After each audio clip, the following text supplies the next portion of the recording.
bouton. Ça peut être très pratique. En brûlant, ça dégagera de la fumée noire. Ça fera un flotteur pour pêcher. Je le prends. Je veux m'éloigner de l'eau le plus vite possible. Il faut se méfier des crocos par ici, parce qu'apparemment, les bébés crocos qui tombent des chutes et survivent deviennent des monstres dans ce genre d'étendue d'eau comme celle-là. La population de crocodiles est très élevée en Zambie. On en recense plus de 75 000. Ne buvez jamais 2 fois au même endroit d'une rivière. La première fois, il vous observe. La deuxième, il vous croque.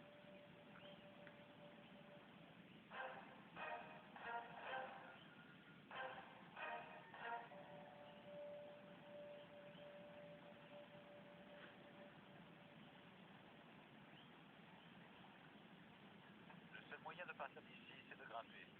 Mais pendant la saison des pluies, les rochers volcaniques sont aussi glissants qu'un glacier. Je dois tout d'abord traverser cette végétation dense. Les épines des jujubiers s'enfoncent dans la chair. L'horreur totale. Les épines sont comme des rasoirs. J'ai l'impression d'être pris dans des fils barbelés.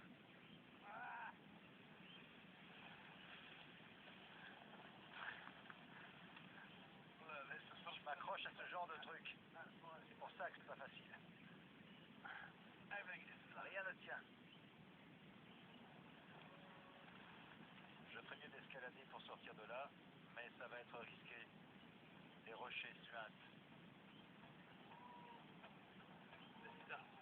Ça va si je reste sur le sec, mais si je passais par là, terminé. Les passages secs là-haut.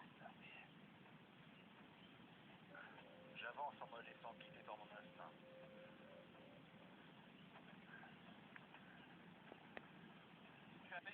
Maintenant au moins, je sais à quoi m'en tenir. Ces rochers ont l'air bien humides, donc glissants. À éviter. Je n'ai plus qu'à trouver un autre chemin. Je suis déjà à 600 mètres au-dessus de l'eau. Un faux pas, et c'est la mort. Voilà le passage clé.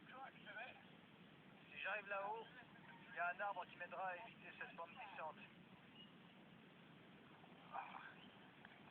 Je suis peut-être ordonné. Le rocher est rocaille visqueuse.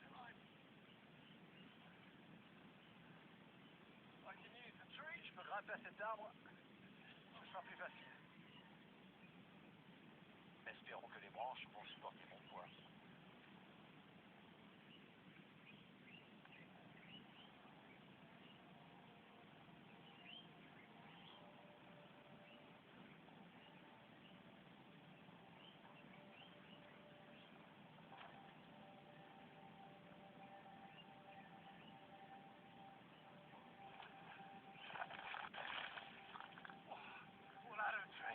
Je tombe d'un arbre en plein sur un cactus et au bord d'un précipice. Ça n'arrive qu'à moi.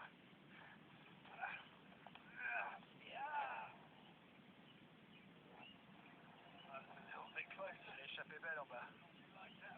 Là, si ce n'est pas une illusion d'optique, j'arrive en haut de la gorge.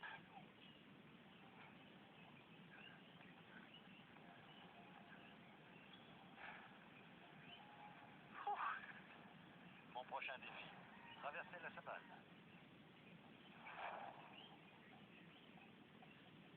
Une étendue de 4000 mètres carrés, baignée dans une chaleur torride.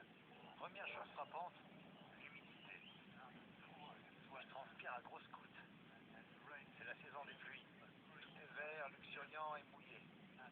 Cette humidité, ajoutée à la chaleur, donne l'impression d'être dans une étuve.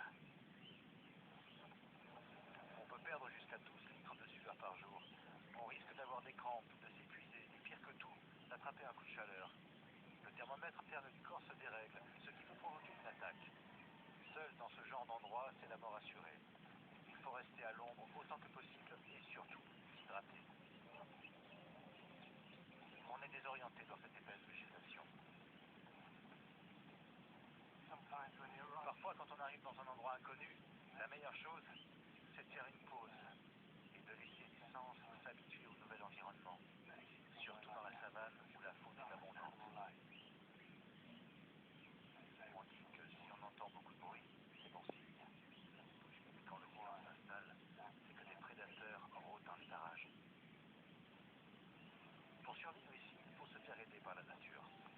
Regardez. Ils s'amusent dans ces arbres. Ils servent de premier signal d'alarme à l'approche des prédateurs. Si un léopard se montre, ces petites bêtes vont devenir hystériques. C'est une cachette idéale pour les léopards ou les lions. Si vous voulez dormir à la belle étoile et en un lieu sûr, croyez-en les Africains, restez à proximité des babouins. Pendant la saison des pluies, la nourriture ne manque pas si on sait où la trouver. Un acacia mort. Voilà ce que font les gens du coin. Ils collent l'oreille contre le tronc pour savoir s'il y a des larves à l'intérieur.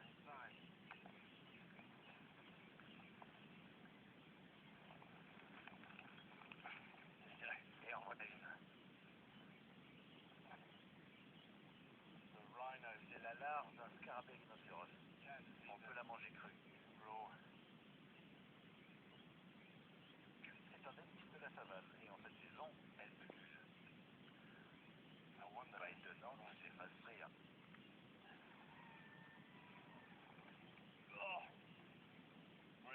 Ouvrez bien les yeux.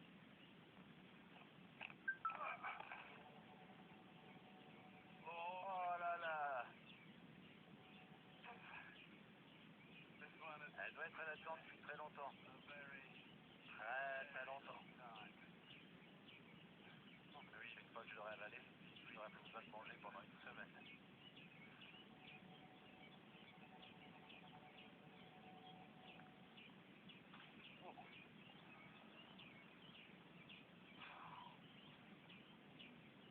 À poids égal, ce genre d'insectes contiennent plus de protéines que du bœuf ou du poisson. C'est la nourriture de survie par excellence. Je la classerais parmi les pires choses que j'ai jamais osé manger.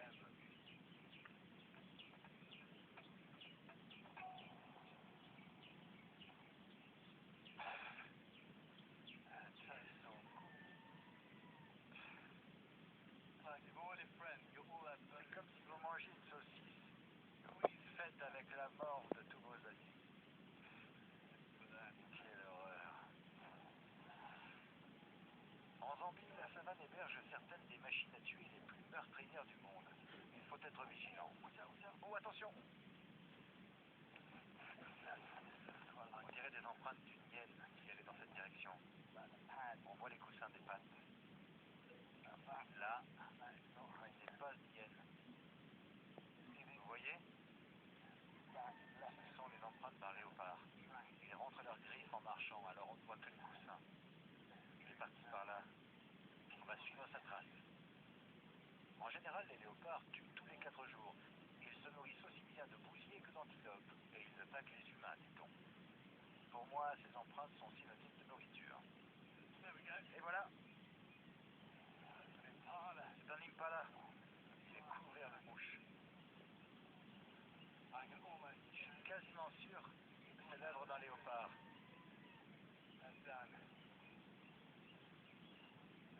Si c'était un lion ou une hyène, il ne resterait plus rien de la carcasse.